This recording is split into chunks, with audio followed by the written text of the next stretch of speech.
We are the restaurant brokers, and we sell restaurants. We started the nation's largest restaurant brokerage firm over a decade ago. Atlanta, Georgia was our starting point, but our brand is spreading nationwide. We define restaurant brokerage and help buyers just like these. Our dream, our goal, open up a restaurant, loving life, serving people breakfast and lunch, and then enjoying the rest of the day with them and ourselves. Buying an existing restaurant, leasing a closed restaurant space, or purchasing a restaurant franchise. We help buyers satisfy their appetite for acquisition. I'm part of a husband and wife team with this fella. Working with my wife has been a lot of fun. The ultimate goal for everybody here is to make this work. And because we have different strengths, we bring different angles to the deal. The process begins with our powerhouse website, WeSellRestaurants.com, where buyers sign online confidentiality agreements and browse restaurants for sale. Then we send buyers undercover to check out a restaurant and decide if it's the right one for them. Buyers get our proprietary business analysis tool with all the financial details on the business for sale. After studying the restaurant inside and out, it's back to our office. We are deal makers. We write contracts and negotiate terms for buyers and sellers. That's why we sell more restaurants than any other firm in the nation. We are the restaurant brokers. Our name says it all. I'm Robin Gagnon. And I'm Eric Gagnon, and we sell restaurants. We started the nation's largest restaurant brokerage firm, We Sell Restaurants, over a decade ago.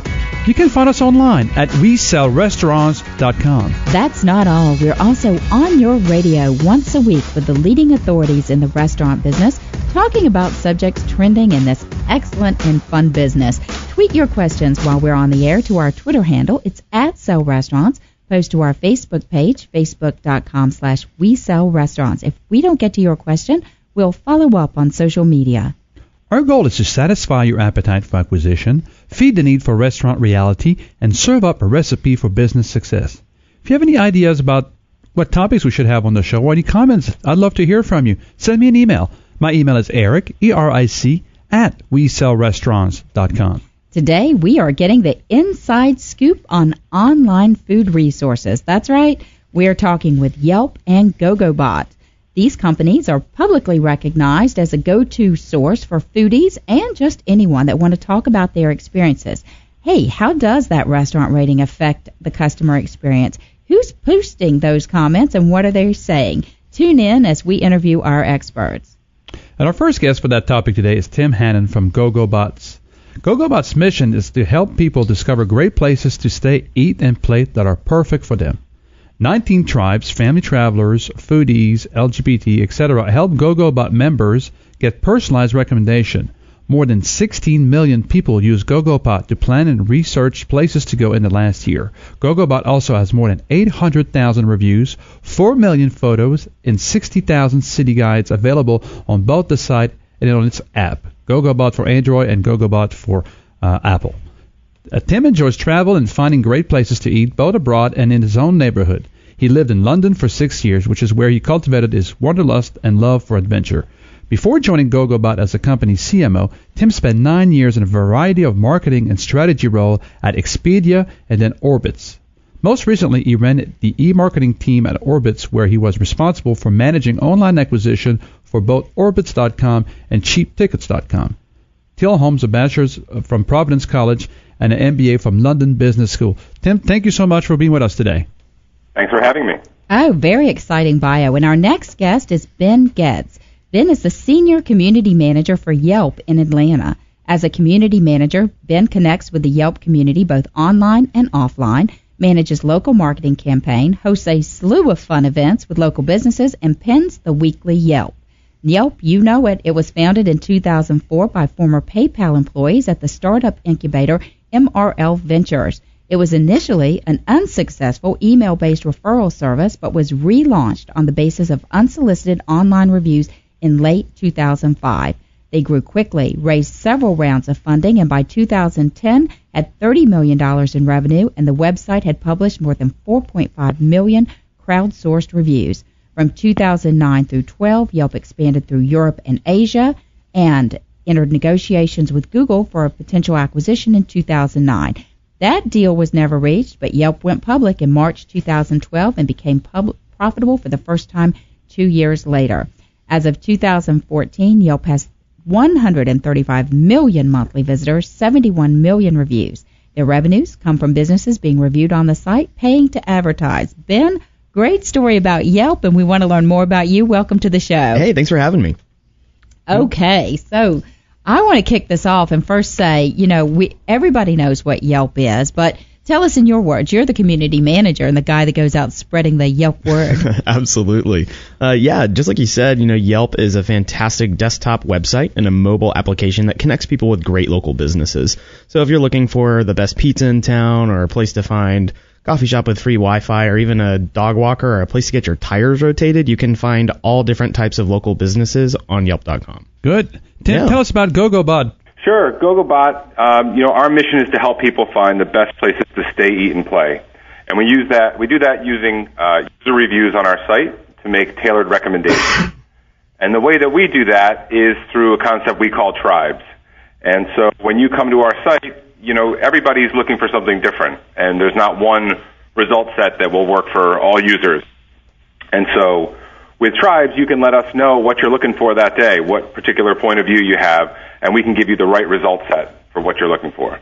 So I want to ask this question because, for better or worse, all those reviews get posted up there. So, Ben, let's start with you.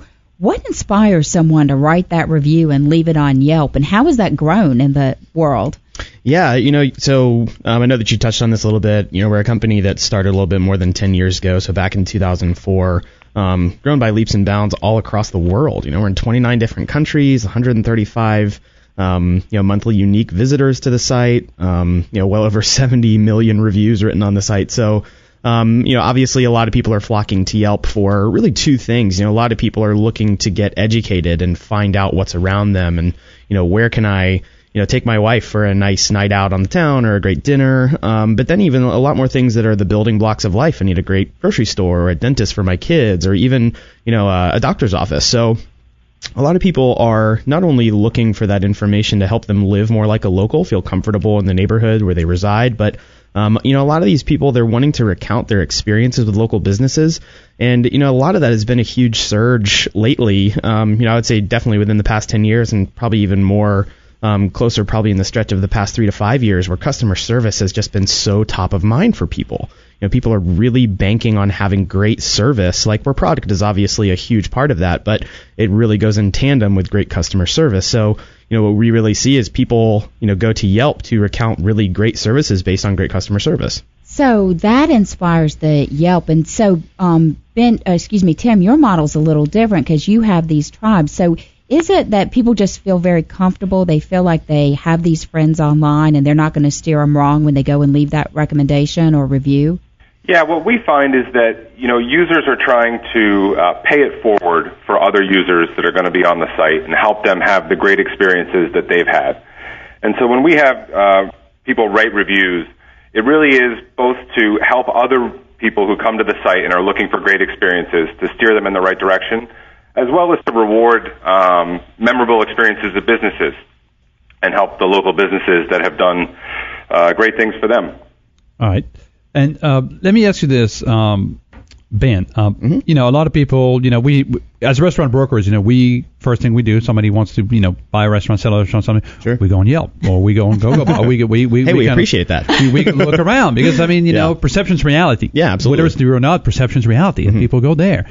And a lot of restaurateurs, that we spoke to says, I wish Yelp would not be able to post between 11 p.m. and 8 a.m. because sometimes people get a little tipsy and they go and they go out and maybe post something that may not be as relevant as the whole experience that they might have. Gotcha. So what advice would you have for because we've heard from so many different marketing experts and people say, here's what you should do on Yelp, what you shouldn't do. Now we have the real Yelp employee. Tell us what advice would you have a little bit for these guys to say, hey, how do you deal with the critics out there, and the positive and the negatives? Yeah, I would say that's really there's two approaches to that. From the consumer side, for people who are writing reviews, we recommend obviously don't rush to Yelp if you if you're a little bit flustered. Obviously try and come at everything with a little bit of a cool head.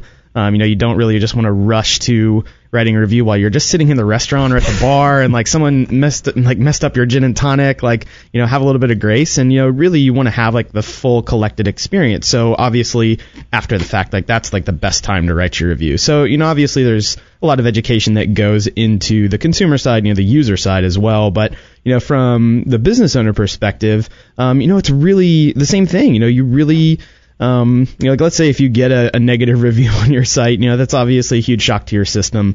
But the best thing that you can do is just take a step back, and just make sure that you read through it really fluidly, or really, make sure that you read it word by word, and then just take a little bit of a break, step away from it. Don't just take a reactionary type of response to responding to a review or trying to reach out or even approaching your staff of like, what happened? You really want to be as diplomatic as possible. So that's really what we recommend to business owners.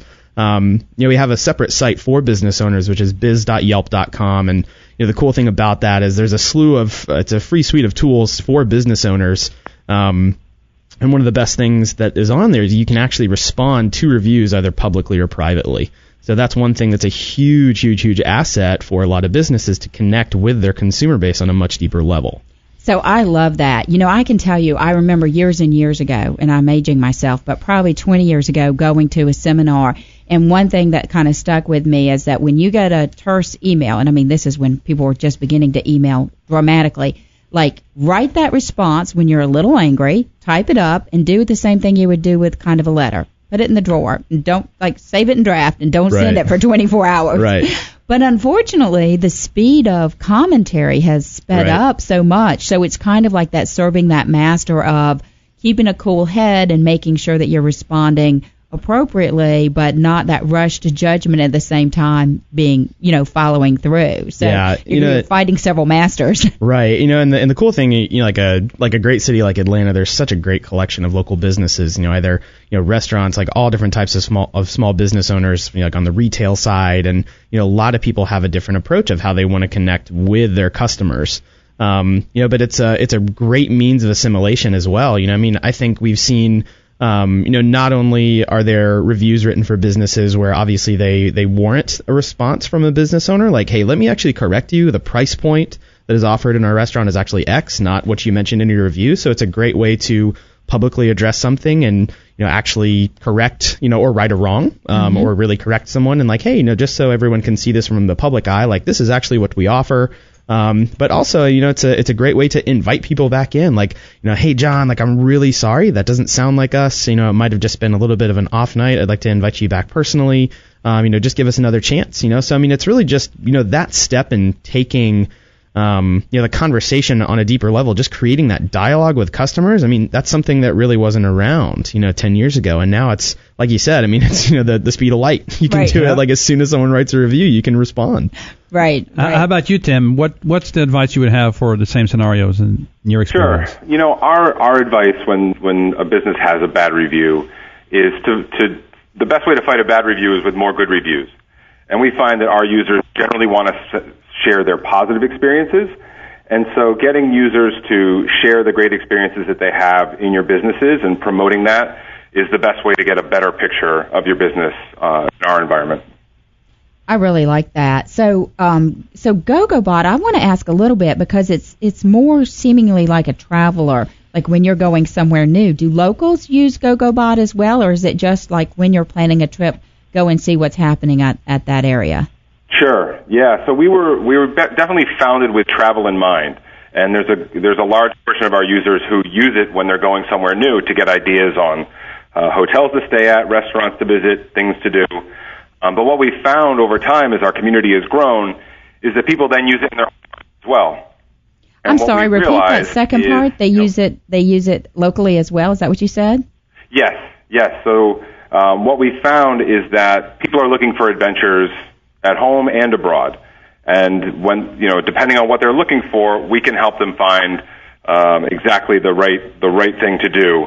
And oftentimes it's right in their own backyard. So, Ben, I want to ask you, because Yelp has really taken kind of an viral community, and you also have almost like these brand ambassadors out in the area as well, right? Like you're a community manager, and I see these snapshots of other people, and they're doing things. How is Yelp blending the online and the real world experience? Right. And I'm pretty sure what you're referring to is what's actually called our Yelp Elite Squad. That's it. Yeah, there you go. Yeah. That's what's really cool about Yelp. What we are super prideful about is our Yelp communities that we have in all of the different cities and, cities within other countries around the world on Yelp. And, these are just they're the people that are not only the tastemakers, like the ones that we would, call the most influential on Yelp, but they're the people that, are chomping at the bit to have that first experience at a restaurant. Like if something just opened in Krog Street Market over in Inman Park, like they can't wait to be the first person to write that first review. So like these are the people that are part of our Yelp community, and the Yelp Elite Squad, they're the best people that we know on Yelp. I mean, they are they're the most plugged in, and so a big part of what I do as a community manager for Yelp is I connect with them, not only online, which is great. People write reviews. I write reviews just like all the other Yelpers in town, and but we actually host events with local businesses to kind of take a little bit of a step from behind your computer or your iPhone or whatever. Or your Apple Watch now. You can Yelp on your Apple Watch. Exactly, yeah. We take it a little bit of a step behind all that and actually connect these people with a local business in person, and then also vice versa. We really want to connect local business owners with this group of people, in an offline forum, so they can tell them, about the genesis of their concept and where the menu started and, what their influence is, where they trained, and, to give them like that underbelly view of the business and like that really deep and rich information that you can't just get if you walked in off the street, like, hey, tell me your whole story. So we set up these curated evenings for this specific group of people because we know not only is that what they're really hungry for, but also it's a great opportunity for a business owner to connect with the best Yelpers in every city. I love that little pun you threw in there, what they're hungry for. I didn't even mean to do that. That's great. Tim, I want to ask you a question about most people that have restaurant owners, people want to be in the business, they want to get more customers. I mean, that's always the goal, how do I get more customers? How do I get more people to come to see me or come back to see me, either or. We saw the discounting and all that stuff. It's really just more of a thing for the day. But when you have positive, people talking about you, so how does a restaurant go, let's say, hey, how do I get discovered on Gogobot? You talk about the tribe. Can the restaurateurs be involved in the tribe? Can they actually kind of get involved in there and then, invite people? Or is this got to be wait until the tribe found the restaurateur? Sure. So the best steps for a business to be found on Gogobot is the first thing is to come and check the page that we have for your business. Check the information that we have to make sure it's all accurate. Hours, phone number, website. Make sure that we're connecting our users to your business as easily as possible. The next thing to do would be to make sure that we've got a good view of what people will find there. And the best way to do that is with photos, and we'll allow businesses to upload as many photos as they'd like of the inside of the restaurant, some of the best dishes in the restaurant, just so that people who are unfamiliar with it can get up to speed as quickly as possible. And then the easiest way to get featured on Gogobot is through good reviews. We don't have an advertising model. The best way to get surfaced is from people saying great things about you. So encouraging users to post a review, putting that sticker up in your window so that people know that they post on Gogobot, it can help the business, is the best way to rise up our rankings. So I see the internet as so visual now, and Ben, is that's been a change with Yelp too? More photos and more content uploaded. I mean, at the end of the day, you guys are a big content aggregator, but it's all coming from people who are purposely posting that. And do you see a lot more upsurge in photos that are being posted by reviewers? Absolutely. And that's a huge part of the culture nowadays is people want to post what they're eating, not necessarily just what they're experiencing, but especially what they're eating. And that's a great function of Yelp. Not only photos, but now video. You can actually post videos, like really short form video. So you're not recording, like an hour-long concert and posting that, for a business listing. But yeah, it's really cool to see the type of content that people are really getting into, and especially as technology gets better and better, the photos look better and better. And just like people reading reviews, people are looking to get a full understanding of what their experience could be before they actually leave their home and go spend their hard-earned money. So I think photos just take that just another level deeper, where people can say, like, okay, I know that I want to go to gun show, but if I can get an idea of what these 10 dishes actually look like before I step through the front door, it gives them more of an idea of like, okay, I know exactly how I want to map out my evening. Or for some people, they just kind of want to get a better idea of what the presentation looks like, and so the content, it really just, I think it breeds an even more educated consumer. So people are, not only uploading a lot of photos, but a lot of people are consuming that content as well. And the consumers are just, totally hungry for this now. And that, we're talking about the restaurant business, but they just can't get enough of all of that information online.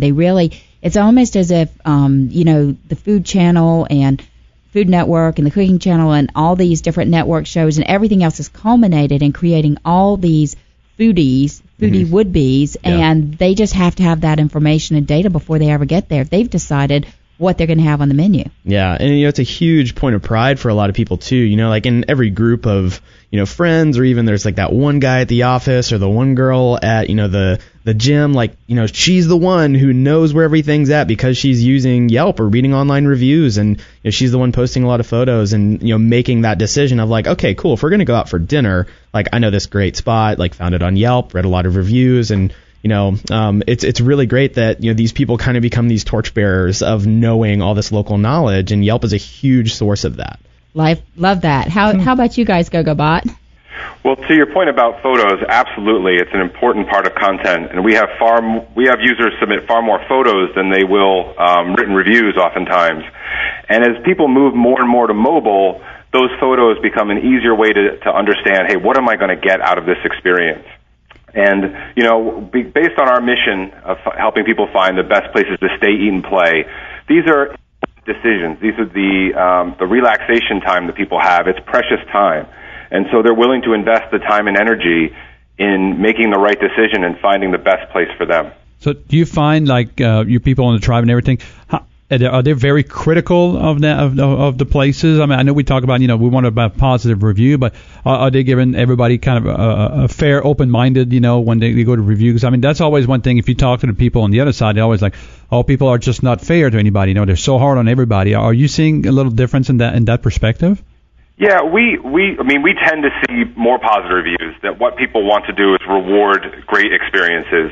But every now and then we'll have a review that is, rated a bit lower, is a bit more critical. And if a business feels that that's unfair or isn't accurate, then they can reach out to us and we'll investigate. But by and large, people want to see great reviews and post great reviews to reward good businesses rather than punish other ones. So, Ben, do you think that all these online searches and customer reviews have really changed the complexion of the restaurant industry? Yeah, absolutely. I mean, again, like I would say that it really does breed a more educated consumer, a more educated customer. For the people that are really looking to have the best experience possible, reading a lot of reviews, and not only that, but just a lot of the baseline information, like, can I make a reservation? I need to find directions. In a city like Atlanta, that's super important. Like, okay, can you tell me which Peachtree Street it's on? So I mean, for a lot of people, they're really looking to not only once they arrive, have the most collected information and prospectively best experience that they can have, but also just getting there. I think education across the board, is really just what teaches people how to not only perpetuate that information, but continually find exactly what they're looking for, even if they didn't know that they wanted it. They want to make sure that they're having the best customer service possible. And, if they're planning a special event for their family or a loved one, they want to make sure that it's the best that it can be. And don't forget parking. And we're going to wrap this segment on that note, because there is so much we can talk about with both Tim Hannan from Gogobot and Ben Getz from Yelp. This is Eric and Robin Gagnon, the restaurant brokers. We are talking with experts on online ratings. Join us as we satisfy your appetite for acquisition, feed the need for restaurant reality, and serve up a recipe for business success. We're going to take a brief time out, and we'll be right back after this quick commercial break.